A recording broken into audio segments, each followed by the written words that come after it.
This is Nurse of Death, the Lucy Letby story, a gripping true crime podcast that takes you deep into the chilling tale of allegations against Lucy Letby, a seemingly caring and dedicated nurse who harbored a dark secret. Join us as we unravel the twisted journey of a medical professional whose actions sent shockwaves throughout the healthcare community. It's the story of a nurse who went from saving lives to becoming the harbinger of death.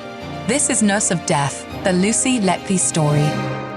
That it is. It's myself, Tony Bruschi, and Stacey Cole with you to discuss the story today. And we're just going to kind of go through and see what is new. I mean, it's almost, this is one of those cases where every time I read the story, it's like she's doing it again. I mean, if you tried to make this story up, it's almost unbelievable when it comes down to it. Yeah, it sounds like something that you'd see on the Lifetime Network. Yes. Or even like a knockoff of Lifetime Network, because it's so extreme. It is. And it seems almost Hollywood, that you wouldn't think that this could be happening in real life because it's so absurd. And there's so many babies that have died that they didn't step in earlier, you know? It is shocking that it took this long. Let's go right into the story. And while we're listening, I need you to think about who would play Lucy on the Lifetime original series, Nurse of Death. Here we go. During a court hearing, Lucy Letby became emotional as details were read out about her previous thoughts of suicide when accused of causing the deaths and collapses of babies on a neonatal unit. Her distress was evident as excerpts of her interviews with Cheshire Police following her arrest were shared with the court. Ms. Letby, who denies all charges, is facing accusations of murdering 7 babies and attempting to murder 10 others at the Countess of Chester Hospital. Jurors at Manchester Crown Court had previously heard that Ms. Letby was placed on a 3-month secondment to the hospital's Risk and Patient Safety Office in July 2016, following concerns raised by doctors about her alleged involvement in baby deaths. I just find it awkward and strange that she was assigned to the risk and what was it?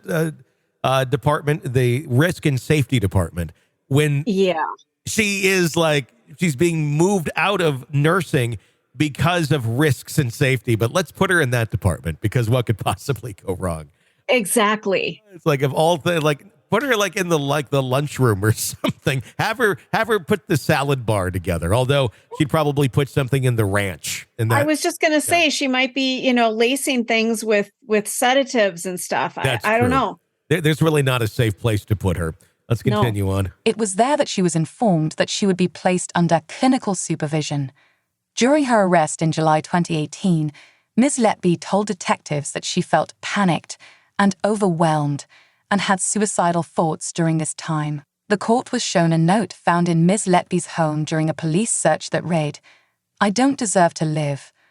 I kill them on purpose because I'm not good enough to care for them." Additionally, the note also included statements such as, "I am a horrible, evil person, and I did this." Well, that's pretty damning. I guess the only thing I guess we could argue is that it was planted, but I don't believe it was. No, I don't think so. I mean, she didn't ever report that her home had been broken into, anything like that. I don't think the police have framed her. I mean, we've got evidence in the hospital. So yeah. I don't know why. I mean, unless the hospital has play the devil's advocate for a second. If the hospital is just having this horrible mortality rate, you probably would want to pin it on somebody, but that's likely because they're responsible for doing it, unless nobody's responsible and it's just a really shitty hospital, and they're trying to find a scapegoat. I think that's probably what the defense is saying about her. Mm-hmm. Let's continue on. During a police interview, Ms. Letby addressed the note found in her home and explained, "I just wrote it because everything had got on top of me. It was when I'd not long found out I'd been removed from the unit, and they were telling me my practice might be wrong, that I needed to read all my competencies. My practice might not have been good enough." She went on to describe feeling like people were blaming her practice and that she may have hurt the babies without knowing. She felt guilty and isolated and was blaming herself not for something she had done, but because of the way people were making her feel. Ms. Letby emphasized that she had only ever done her best for those babies, and then people were questioning her practice. She went on to say, "I just couldn't cope, and I just did not want to be here anymore. I just felt it was all just spiraling out of control. I just didn't know how to feel about it, or what was going to happen, or what to do." And what you do is you write notes admitting guilt? I mean... Most people would seek counseling or journaling, but the journaling, she's admitting something here, it feels like. Well, it's blatant admitting she's feeling something. She's flat out saying, "I did it." Yeah. I mean, it doesn't get any clearer. It's not like there's nothing to read into even. I'm like, well, what does that mean? It means she did it. You know?